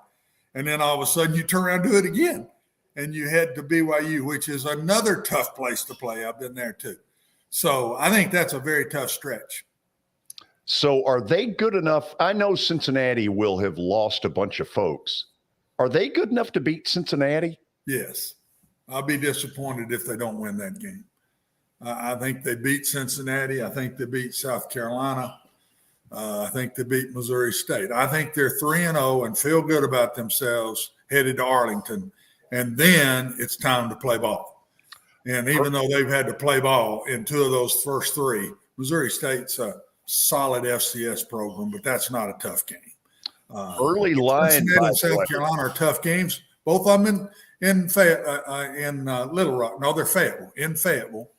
And another really tough place to play. I've been there quite a few times. I don't think Fayetteville, not Little Rock now, but Fayetteville is one of the toughest places to go in the conference. I put it up there right at the top to me. It's very loud. The stadium's built straight up there, and it's a very loud place to play, and the fans are really good SEC fans. Great time for the picture. By the way, that is a 2:30 in the afternoon game, Labor Day weekend, Saturday. It'll be hotter than you can fill in the blank from there. In Fayetteville, Arkansas, you got it, buddy. It will be hot. Man. You talk about both teams better have some depth for a 2:30 game first week of September. No, thank you.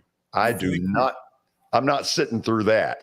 Think that's made for TV, George? Oh, you know it. It wouldn't be at 2:30 if it wasn't television, buddy. No, it'd be more like 8 o'clock. You got it. Couple of things. After the break, we're going to talk about the Cale Gundy situation because Watson knows him well. Then we're going to open up the phone lines at 5:40. In a couple of minutes, I'm going to get Billy to throw out the phone number because I want some of you to jump in when we go to the phones at 5:40. This is Main Street Media Television.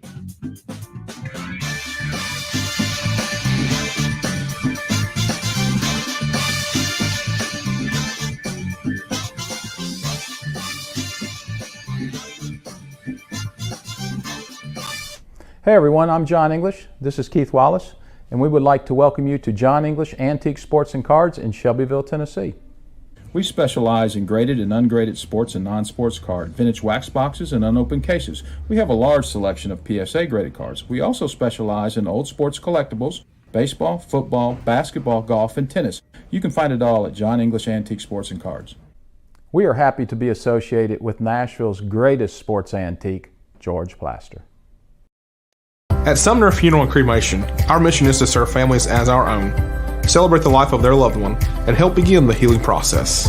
My whole family, including my wife and my mom and siblings, were very happy with the treatment that we received. I would highly recommend Sumner Funeral and Cremation. We offer funeral, burial, cremations, and pre-planning services. Sumner Funeral and Cremation. Traditional, affordable, dignified. SumnerFuneral.com.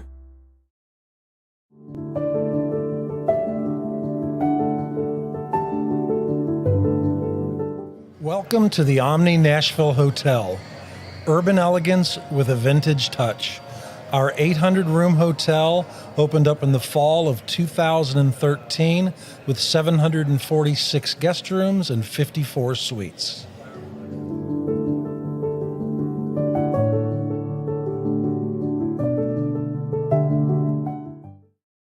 For Dustin Timmons and Joey Donnelly, they welcome every opportunity to serve and satisfy their clients. Whether you are looking to build your dream home or renovate your current home, their team will ensure that every client and remodel is unique, luxurious, completed on time, and within budget. Contact them today to set an appointment for a free consultation or to view some of their completed projects by logging on to DonnellyTimmons.com. Jody Jones Dentistry can handle all your dental needs, from the basics to cosmetic procedures. All of this in the nicest dental facility I have ever seen. Jody has done it right. They're located conveniently at 55 Music Square East, and for an appointment, it's simple. Dial 615-259-5100 and tell them Plaz sent you.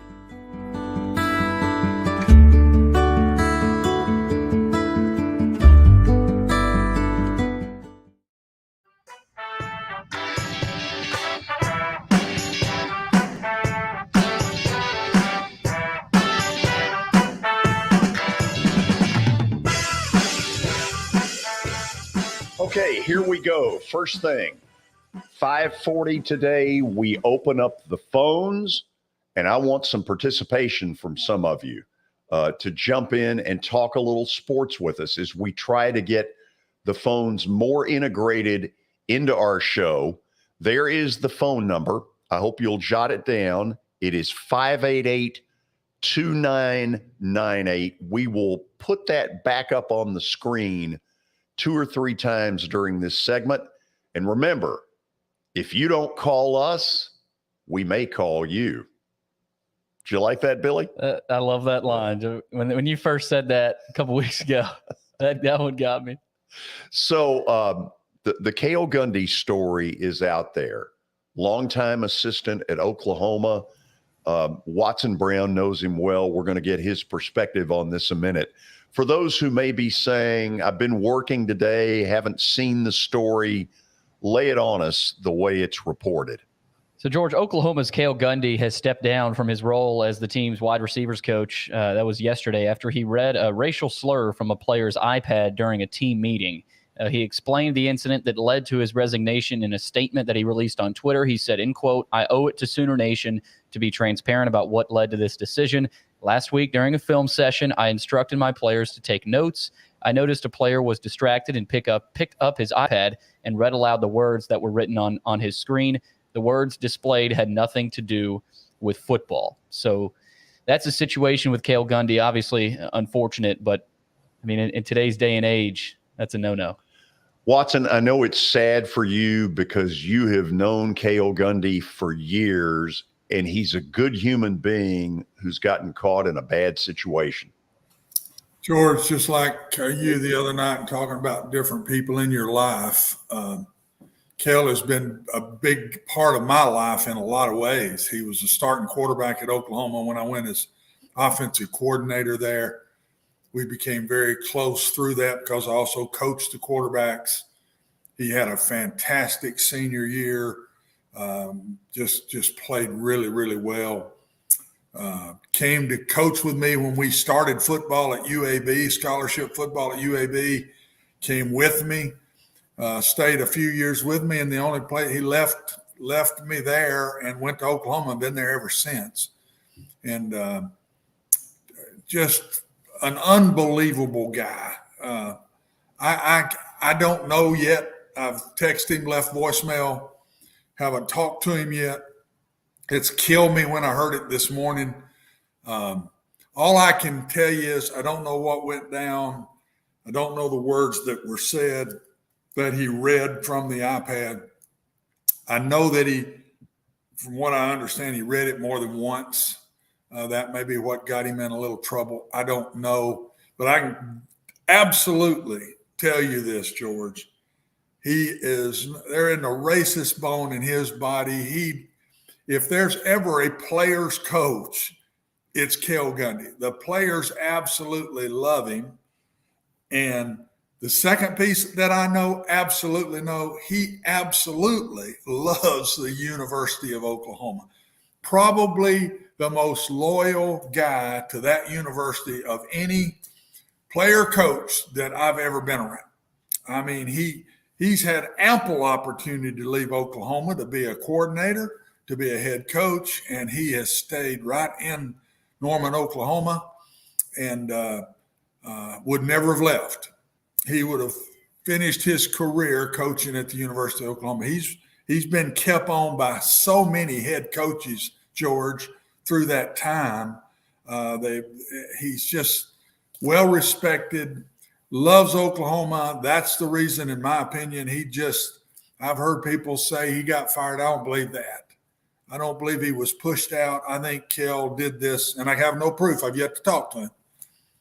But I think he did this in the way that he thought it was hurting the university and would hurt the players on that team, and he didn't want to do that. And this will devastate him.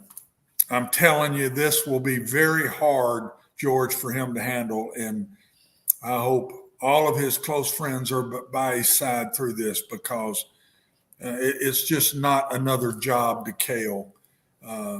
This will be really hard on him. Ironically, of course, his brother is the head football coach at Oklahoma State, Mike Gundy. That's kind of a weird piece of this story, given the fact that Cale is an Oklahoma Sooner through and through. Watson, couple of things. My hope is that what happens is that a year from now, somebody has the smarts to hire him. I would assume this year, not going to happen. Who knows? He may end up being an analyst for somebody in a few weeks, although I don't know that. But here's the thing that strikes me. I can remember Bill Curry, a great football coach, and I think a great man. Yes. Got frustrated in, I want to say, a Sugar Bowl that everybody saw. And he got pissed off at a player who did something wrong, and he yanked him by the helmet back toward the sideline. Well, the fact of it is, today, that would get him fired. It just simply would. George, it's a different world. I won't say that, I don't want to say that racial statements or whatever was accepted more back when I was in my heyday in time. I won't say that, because it meant a lot to me and people that I was around, that you just don't do that. And the great thing with this is Cale didn't say it himself. He read it. That's still not good. I'm not saying that. But I'm telling you, the interracial bone in his body. I hope if he wants it, he gets another shot coaching somewhere. I know I've known that family so well, his mom and dad. Yeah, and you're right. Both he and his brother were quarterbacks at rival schools. They didn't. I don't think they ever played against each other in a rival way. I think Cale's the younger of the two. But if he wants another shot, I sure hope he gets it. I just want people to be by his side through this, because it won't be devastating to him in a way for himself. It'll be devastating to what he thinks he's done to the football team and the University of Oklahoma. That will be something I'm not sure he'll ever get over. Watson, let me ask it this way, because I understand a lot of where this is all going. There are certain things you can't say, I can't say, and we know that. But coaching is a really emotional charged kind of deal. I mean, you all, this is your lifeblood, and you're trying to motivate 18 to 22-year-old kids. What is the right line here? Because sometimes I wonder, somebody who cheats, who deliberately manipulates the game, is back in a year or two. They pay the quote penalty and they're back. But things like this, what's the right line here? The right line, in my opinion, George, is, first of all, you do your best to never say those things. Everybody says it's worse today. The reason it's worse today is the communication skills are so much quicker on you with Twitter, Facebook, Instagram, all the ways. It's out there immediately, George. So it's a different world. I always said, treat each situation as you're talking to a family member, and just try to stay away from that. But we make mistakes. I'm a firm believer in second chances, man. I just believe that.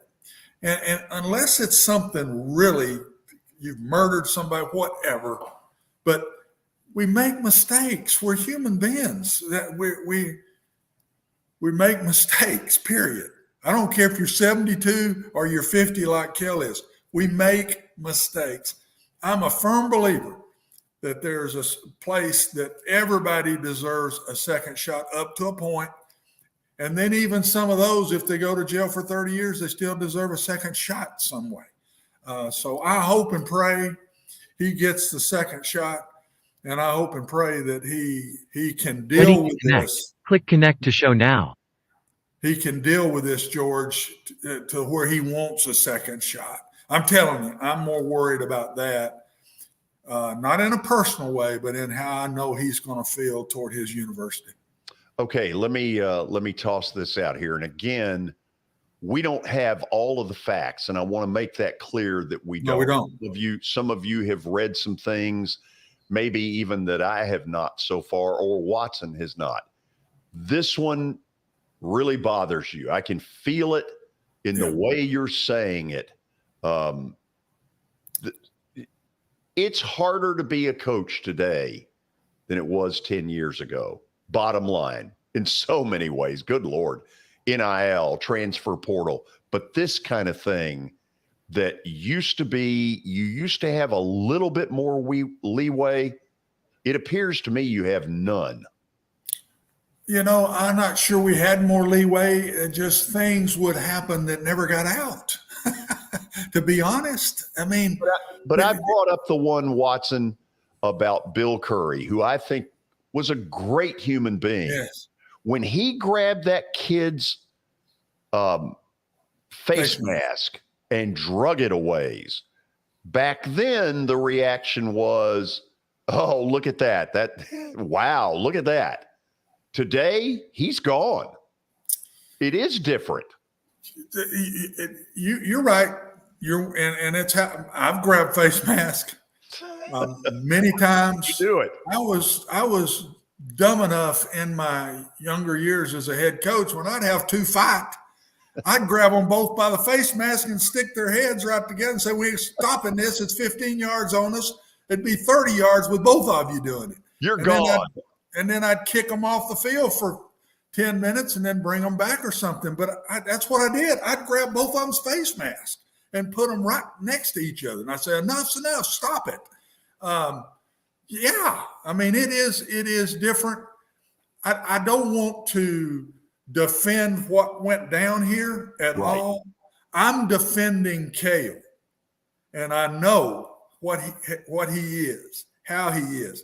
This isn't a one-time deal where I'm reading something.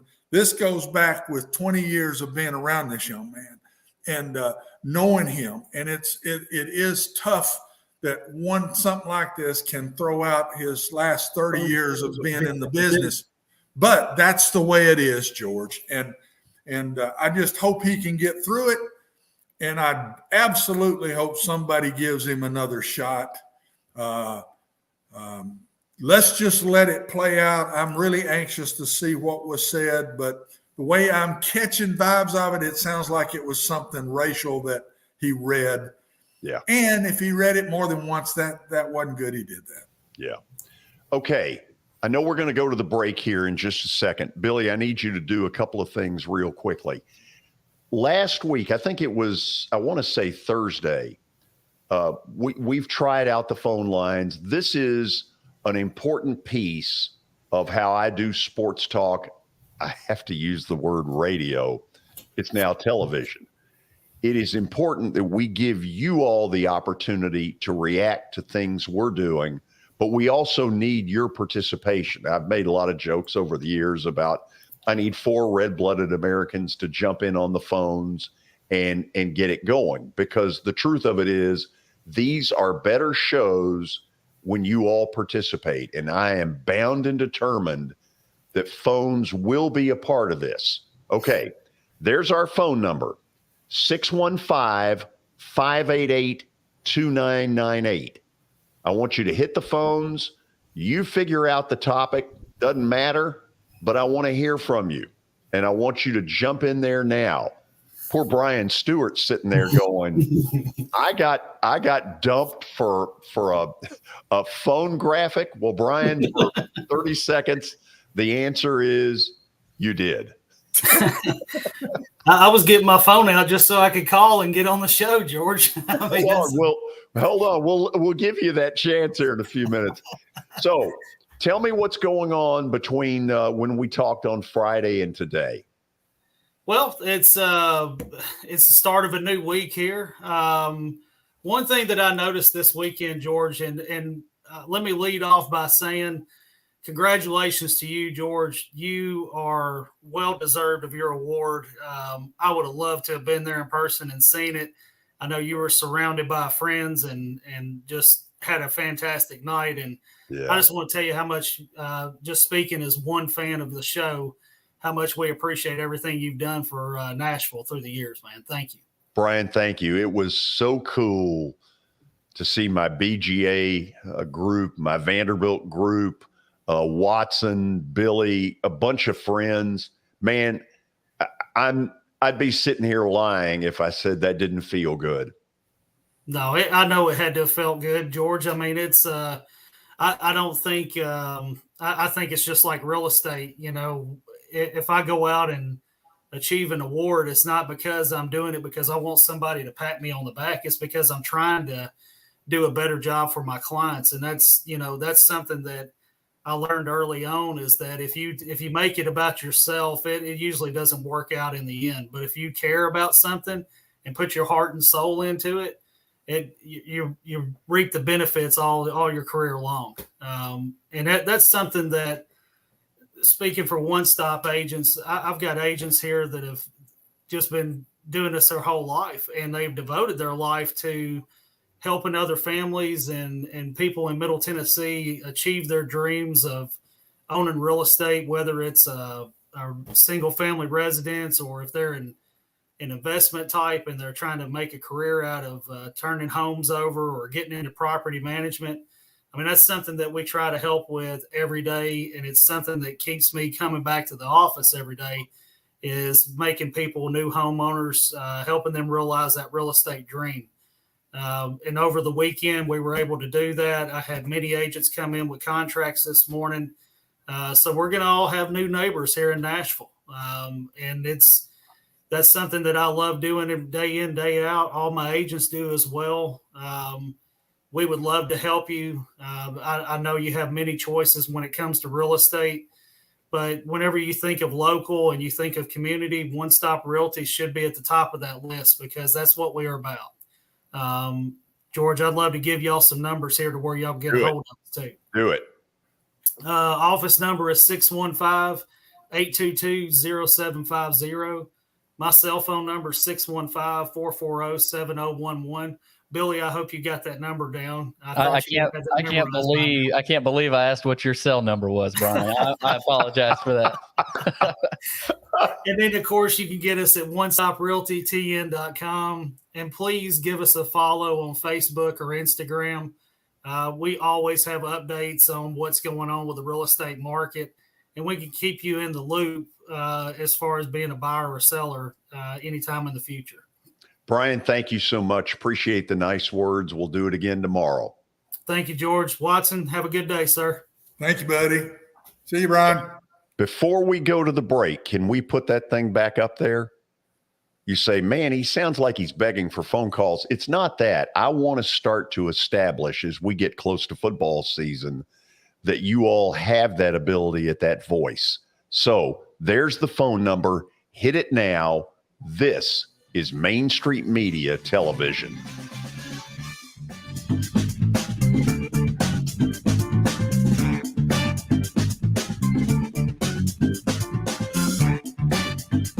When you're thinking about golf, consider Riverside Golf Links. Under new ownership, the course has improved dramatically. It's now 27 holes, complemented by a 9-hole executive course. Book a tee time now at 615-847-5074 and get ready to enjoy the beauty of golf in the Old Hickory area at Riverside Golf Links.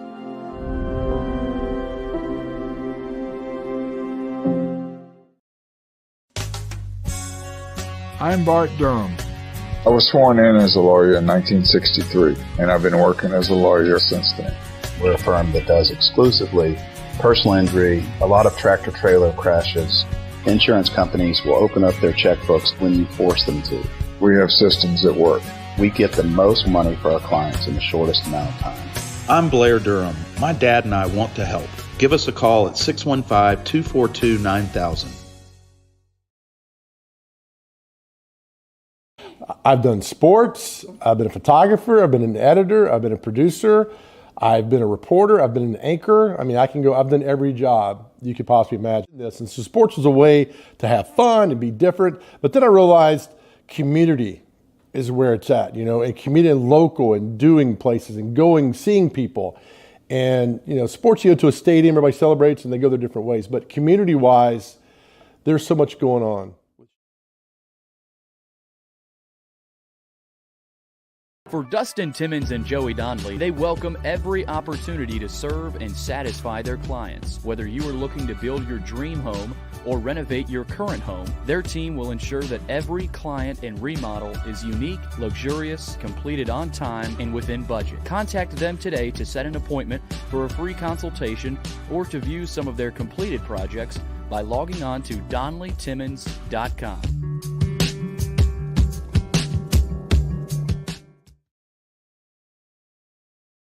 At WellSkin Dermatology and Aesthetics, we pride ourselves in providing access, innovation, and a patient experience second to none. Access to care and treatment when you need it. Innovation with medical-led cosmetics and various on-site technologies for full-service treatments with a customer experience that is calming, casual, and effective. Independently owned, providing medical, surgical, pediatric, and cosmetic dermatology and more. Visit WellSkinMD.com to schedule your appointment today. WellSkin Dermatology and Aesthetics. Access to healthier skin.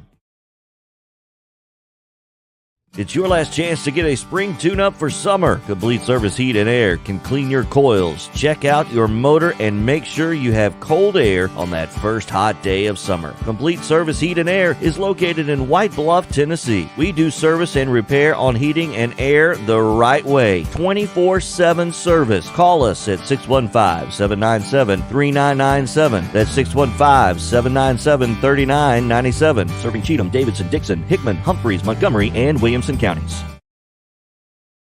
Have you heard about the high levels of radon in Middle Tennessee? Radon gas is the second leading cause of lung cancer, second only to smoking, and has no color, no taste, and no smell. The only way to know if you have radon is to test for it.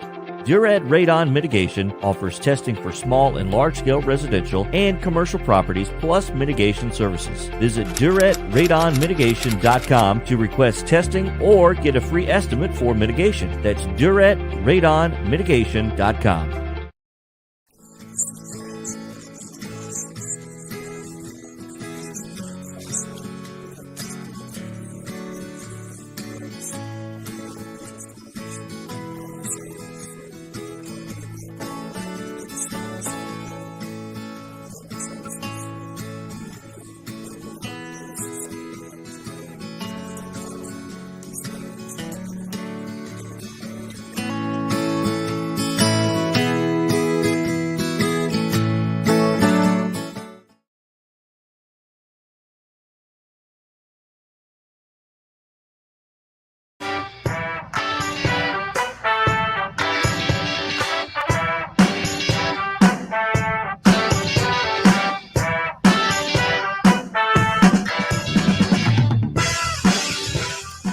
I am disappointed. There are no phone calls on the line.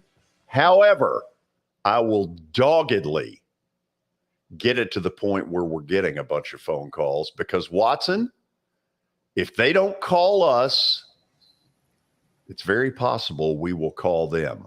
I love it. Go for it, man. I'll tell you the other thing I used to throw out there was that if you don't call, we will send Gruff Dog, Greg Ruff, to your home, and nobody wants that. No, I wouldn't want that. So it'd make me pick up the phone and call. Absolutely. Let's put the number up one more time and see if there's a hearty soul out there that will take us up on the invite. Let's put that thing back up there. The phone number, there it is. Beautiful graphic. Watson, while it was a really cool weekend for me, into each life, some rain must fall. Do you have any idea where I'm going with that?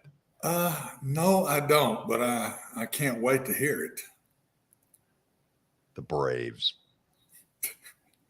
I wondered if that was going to be brought up. I mean, oh my George, God, they went to New York and took the gas. What do you say? Who's your daddy? Oh, there was who's your daddy? I mean, the Mets clearly are the daddy. Couple of things are going on right now. Number one, you have to admire the fact that the Mets got all of this done for a long time this year without Max Scherzer, without Jacob deGrom. All of a sudden, they've gotten those two back, and they've got better starting pitching right now than the Braves do. Much better. Yeah, quite a bit better. Ian Anderson, been a big disappointment. They finally had to send him packing, send him back to Gwinnett. Now, the way I understand it, he may not be here in Nashville because he's going to pitch an emergency game for the team in a doubleheader over the weekend down in Miami and then report to Gwinnett, which is a weird way to do it. But yeah, I mean, the Braves have got some problems right now. They're right now, they're going to be a wild card team. George, Yeah. I hate to butt in, but I think we got a caller. Oh, I know. It'll be big here in a minute. Oh, yeah. Go ahead, Watson. Yeah, I think they're in trouble, George. Watching some of them this weekend, caught a little bit of this game, that game. Not the whole games, but a little bit of the pitching difference to me is night and day right now. The Mets are deep and have two dominant guys. And it looks like they're going to stay dominant. They're getting very consistent. And I think they're going to be hard to catch, my man. I'm sorry. But how many they got them? How many times they got them in Atlanta left? Do you know? They have the last 7 games between the two teams are in Atlanta. This is our one advantage in that they will play 4 in Atlanta in about, I want to say 2 weeks. And then the final week of the regular season, 3 down in Atlanta. So the last 7, I believe I'm right, are all in Atlanta. Well, when that 4-game stretch comes up, absolutely got to make a run right there because it's going to be hard to catch them just playing games and not against each other. It's going to be hard to catch them because they're too consistent. They don't lose 2 in a row very often. I mean, well, because they're getting great starting pitching. Yeah, I mean, the difference to me, Ronald Acuna is not himself, okay? No. He's not. But the difference is the pitching. And it's a big difference in what I saw this weekend. The Mets just can breathe because they know that pitching's so good. It's like the Braves have got to take advantage of everything they get to beat the good teams, and that's a hard way to go, man. Let's go to Andrew in Franklin, Tennessee. Andrew, welcome into Main Street Media Television. Thank you, George. I'm sorry I was a little late on the call there. I was walking my dog, and once I got back to start watching the show, I saw the phone number up, so I wanted to call. What kind of dog we got? I think it's a mini Bernie Doodle, a Bernese Mountain Dog mixed with a poodle. Nice. So he's just 4 months, but you got to walk him. If you don't walk him at least 3 times a day, he's going to be eating up every shoe, sock, trinket you leave on the floor. He's going to be eating it. But to get back to some baseball, George, I have a little stat of the day for you related to this whole Braves-Mets conversation. Oh, let's hear it. So there's a little stat called WRC+, and all that means is weighted runs created. And so it tracks the best offenses throughout all of baseball. And number 1 and 2 are the Murderers Row, Yankees, Babe Ruth, Lou Gehrig. But at number 5, all time, is the 2020 Mets, who did not even make the playoffs. And the reason is when you look at their stat line, their batting average, slugging percentage, with nobody on base, it was comparable to Eddie Murray, Hall of Fame, first ballot Hall of Famer for the Orioles. But with runners in scoring position, for the season, they batted under 200. And that's why in a COVID year where it seems like everyone made the playoffs, the Mets missed out, even though they technically had the 5th best offense in MLB history. I need you to talk just a little bit louder, if you will. I'll tell you where it really showed up. Jacob deGrom, who was just lights out that year, he got no run support. He pitched in so many 2-1s and 1-0s. It was absurd. Yeah, and I'll tell you what, sorry if I'm speaking a little quiet, but when you looked at it, the Mets had 5 players bat over 300, and yet with runners in scoring position, they couldn't even hit 200. So I just thought that was an interesting stat that I saw this weekend. So and can you believe that? A team that didn't make the playoffs in a year where half the teams made it is the 5th best offense of all time, only behind a few New York Yankees seasons with quite possibly the greatest lineups ever assembled. So I thought that you guys found, I don't know where you found it, but that's pretty good stuff right there. Well, that's why I had to call in. Thank you for doing that. I had it in my back pocket. Thank you for doing that. So, Watson, a couple of things about that. I'll guarantee you Buck Showalter knows that stat, even though I don't, even though you probably don't. He probably does. There are guys on that team that I've thought were duds who have become pretty darn good players. Brandon Nimmo, center fielder who I have not thought was all that good. Jeff McNeil has suddenly become a hitter nobody can get out. The Mets are for real. They really are. George, that's where I think the manager's the biggest part of a manager in Major League Baseball, college baseball, is the confidence level he gives to kids. Everybody talks about the manager and decisions he's making during the game. Buck Showalter has a way of it just goes right through him to the players. And that's the difference, I think. I see a confident Mets team. Yeah, they're winning, but they had to start winning somewhere along the way too. And I just think the difference in they're not scoring when people are in scoring position, and now they are, it's him. I just think it just reaps through the whole team, and before you know it, they don't think they can be beaten. They're playing that way. And the Braves are, what did we say a couple of weeks ago? I said Braves are going to have to beat them because this bunch is not going to beat themselves. The Braves are going to have to pass them. Okay, we'll go to the break at 5:53, and then Plaster Bet of the Day is coming up as I try to get back to the 500 mark. This is Main Street Media Television.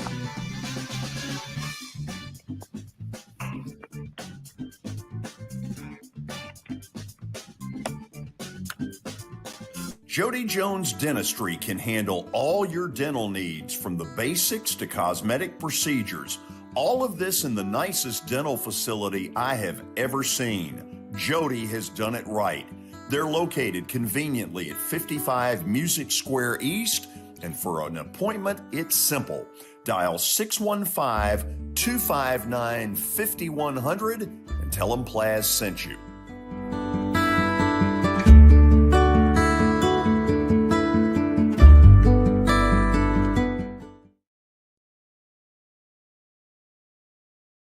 Have you heard about the high levels of radon in Middle Tennessee? Radon gas is the second leading cause of lung cancer, second only to smoking, and has no color, no taste, and no smell. The only way to know if you have radon is to test for it. Duret Radon Mitigation offers testing for small and large-scale residential and commercial properties, plus mitigation services. Visit DuretRadonMitigation.com to request testing or get a free estimate for mitigation. That's DuretRadonMitigation.com.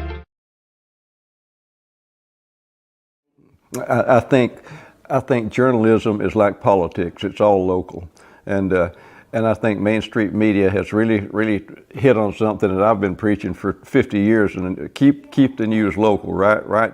Local stories for local readers, and that's what I like about Main Street media. I finally found somebody who agrees with me philosophically about concentrate on local subjects, local topics, and you'll bring your readers in. I'm Bart Durham. I was sworn in as a lawyer in 1963, and I've been working as a lawyer since then. We're a firm that does exclusively personal injury, a lot of tractor-trailer crashes. Insurance companies will open up their checkbooks when you force them to. We have systems that work. We get the most money for our clients in the shortest amount of time. I'm Blair Durham. My dad and I want to help. Give us a call at 615-242-9000. Serving Williamson and surrounding counties, Bone and Joint Institute of Tennessee offers comprehensive orthopedic care with 16 subspecialized physicians. Our practice provides high-tech care with a hometown touch. We offer physician clinics, physical and occupational therapy, advanced imaging, and surgical services, including interventional procedures. Call us at 615-791-2630. We're Bone and Joint Institute of Tennessee. High-tech care with a hometown touch. I highly recommend Sumner Funeral and Cremation because of their caring nature and attentiveness to detail. Pre-planning your funeral now will bring you peace of mind and less stress to your loved ones. When the chaos of losing you happens, your family can honor and celebrate your life, knowing things are happening just as you wanted them to. Pre-planning determines the details of your funeral, cemetery services, and can be less expensive. We are honored to serve you and are always here for you in your time of need. Sumner Funeral and Cremation. Traditional, affordable, dignified. SumnerFuneral.com.